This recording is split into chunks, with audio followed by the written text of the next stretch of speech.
Good morning, ladies and gentlemen, and welcome to the Portland Board of Education podcast. We're live in our podcast studio, our Town Tech Educational Podcast studio at Portland High School, and with us in the studio is our Superintendent of Schools, Dr. Charles Britton. So we're going to give our summer update. So, hi, Charles. Good morning. Yeah, hey, this is our back to school update. What is it? Episode 32? What are we up to? I'm looking at your board here. No. This is actually episode 23. Oh, okay. All right. I'm kind of preemptive on the board, so this is 23.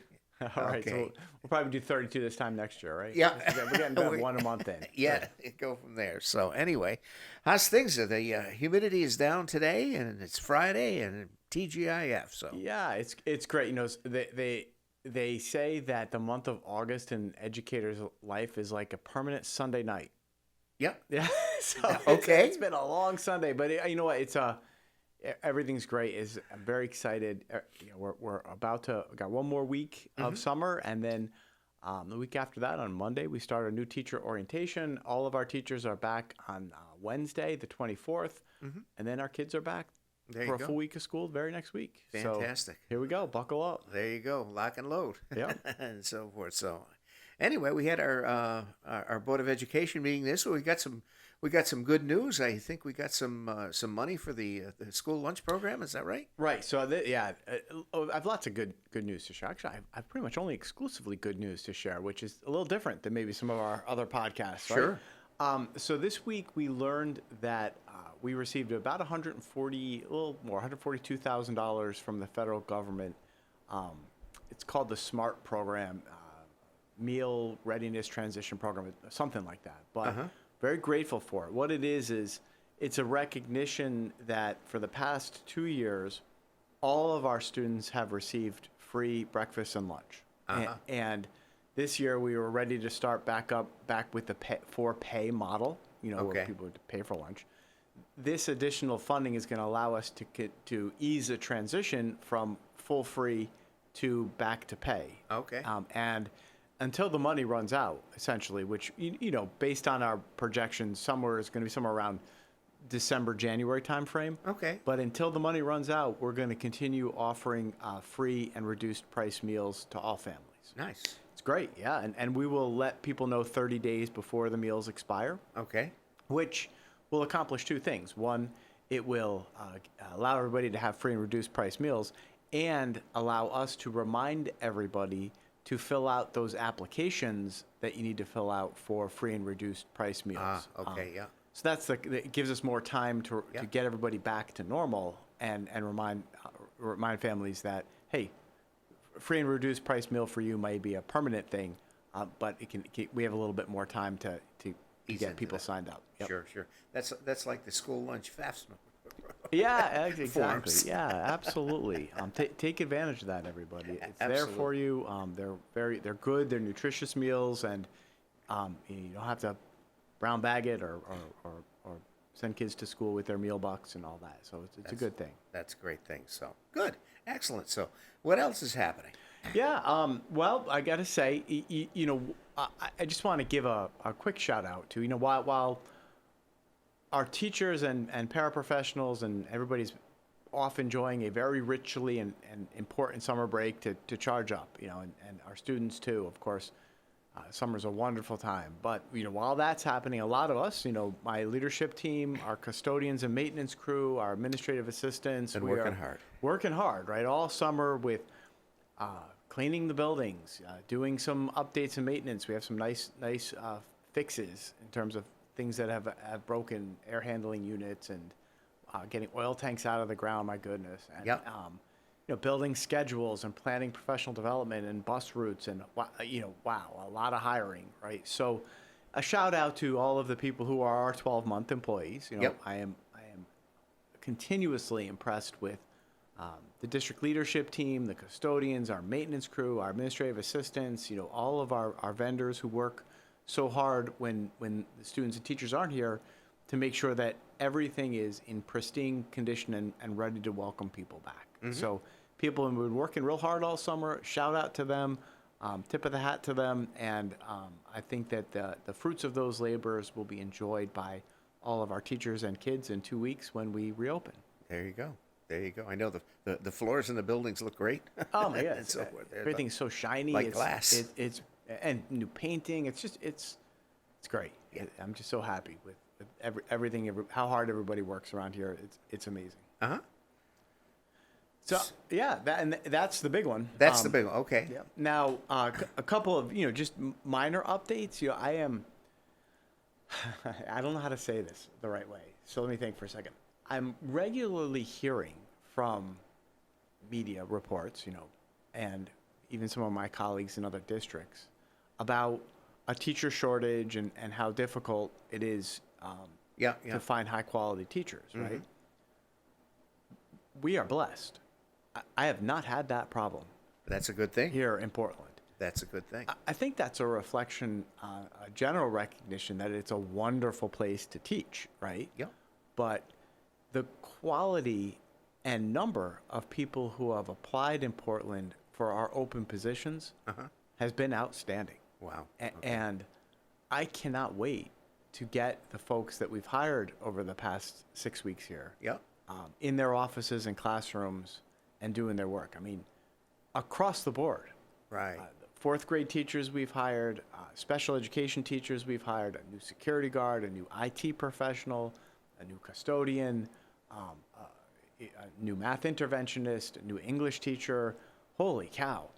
We have some outstandingly highly qualified educators with remarkable experience and skills that are about to greet our students. Wow. Nice. I'm delighted. Oh, that's great. That is super. Super.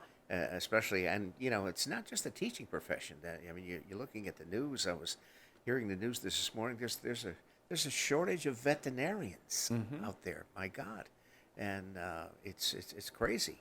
It is crazy, and I hear that, and then going into this hiring season, that was Sure, it's got to be in the back of your mind. yeah, absolutely was in the back. I was anxious. Yeah. I think a lot of us were. Seeing folks resign, and every year there's a certain turnover of teachers that either comes from retirements or, people wanting to stay at home with their kids or take a position closer to home, or people leave for lots of different reasons. So every year you have a turnover.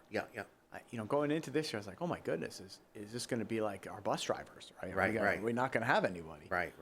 But I am very pleasantly surprised to say, we have not had that problem here in Portland. Great. We had a terrific pools of people and have hired some amazing folks. Fantastic. Well, I think the summer has been, as far as weather-wise, has been extraordinarily hot and so forth. But we fortunately the humidity it looks like for the upcoming week is going to be much more comfortable than it has been. So which is good. Yeah, good. And for our new teacher orientation. We're giving the teachers a bus ride tour of town. Nice. It's a beautiful town. I can't wait for our teachers to get out and see it and point out all of the really cool history here in town. So we're gonna get them out there. Be just like the Hollywood Star Bus. You take around Beverly Hills, and this is all of the attractions. Absolutely. And to that end, we have bus drivers to do it. Nice. Let me just stop there and say that again. Yes. We have bus drivers. Yes. I am very happy to say we are in a much different position. I just found out yesterday. We budget for 10 bus drivers, 10 routes. Yep. That's what we really need to have reasonable capacity on the buses and a reasonable length of a bus ride. That's what we need, 10. Last year we started with 6. Ouch. Yeah. Ouch. It was rough. This year we're starting with 9. Wow. So we're almost full capacity. Yeah, and that's good. One fewer route isn't terrible. Yep. We can absorb that. Yeah. Yes. Absorbing 4 was incredibly challenging. But the bus routes were just posted today. We've got 9 drivers on the road. Good. So we're going to be fully staffed. 9 routes going. Oh my goodness. Well, I know with this whole thing with the pandemic and so forth, I think bus drivers were at a premium, and I know the state, from a standpoint of certification for licensing and so forth, they've kind of amended and relaxed some of the time constraints that new bus drivers had to compete. So, which is helpful. That's very helpful. some states are calling out the National Guard to get Yeah, bus drivers. yeah, And definitely it's one of those things. We definitely don't want them to reduce qualifications for bus drivers. Right. I mean, you can only go so far, right? Right. You need to make sure that bus drivers are very well trained on how to operate a bus safely, right? And you don't want to cut corners. No. Certainly, if there's any bureaucratic red tape that you can speed up, I think that's a goal. But I'm confident that our bus drivers are well qualified, ready to do the job safely and well, and we have enough of them now. So that's all great stuff. there you go. There you go. Which leads me to really my theme for the year as I kind of start thinking about my remarks at convocation and back to school nights with parents and all that. It's got to be manifest, I think, in one word: stability. There you go. Right. We've been through a lot the past 2 years. It is time to get back to stable. Sure. It's time to get start the year normal. Yeah. Right. I mean, we haven't said the dreaded COVID word Yes. yet, and we're done. It's time to get back to the business of teaching and learning, giving the kids all of the extracurricular, co-curricular experiences that they love, and work really hard to have a normal year. Sure. And we're going to do it. Sure. So exactly. that's my word this year, and I'm sticking to it. Yeah. Well, I think rightfully so. I think we've experienced it a lot in the last 2 years as far as that goes. Now, is there going to be any the mask protocol coming back? Is that going to be optional? No. Look, everything at this point is optional. Okay. Even today driving in, I'm hearing CDC is loosening guidelines and Yep. dropping guidelines and all that. It's if you want to wear a mask, do it. Yeah. If you don't feel good, stay home. If you have COVID, stay home. Yeah, Right. yeah.